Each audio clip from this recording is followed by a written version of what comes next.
नाज़िन, वफ़ाक़ी हुकूमत तरफ़ां पेट्रोल ऐं डीज़ल जे अघनि में वाधि वारे फ़ैसिले खे जोंगल जी आवाम रद्द कंदे रिलीफ ॾियण जो मुतालबो कयो आहे। उन हवाले सां रिसोदा सोहेल अहमद बंगलानी जी ही रिपोर्ट।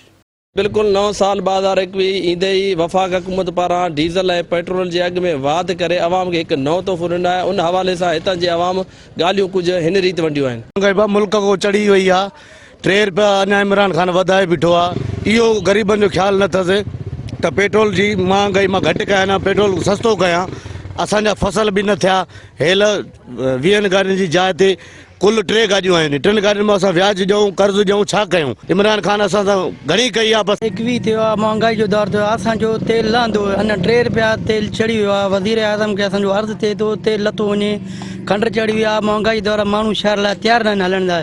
असां रश्का सॼो ॾींहुं उस ते बिहारे तंग थी वञूं था। घर वापसि थी मोटी वञूं था। वज़ीर असांजो अर्ज़ु आहे त हर शइ महांगाई सस्ता बि ठही वञे। असांजो अर्ज़ु इहो आहे। साईं 9 साल बीठो आहे। असांजा पेट्रोल महांगा करे छॾिया अथई। 10-15 किलोमीटर शहर परे आहे। को माण्हू तयारु न आहे। महांगी एतिरी थी वई आहे जो माण्हू नथो हले। असांजा रश्का बंदि बीठा आहिनि। टूप टायर सभु मथे असांजो जेको आहे महांगा आहिनि। को असां रोज़ी नथा करे सघूं। एतिरो माण्हू हुजे जेको सस्ता पे हुजे जेको आहे सो त माण्हू असांजे रश्कनि ते हलनि।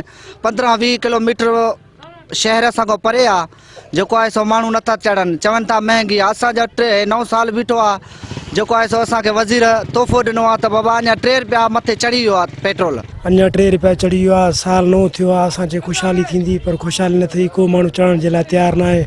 को माण्हू शहर नथो हले। टूप महांगो थी वियो। हर शइ महांगी थी वई आहे। अञा हर शइ चोट ते चढ़ी खड़ी आहे।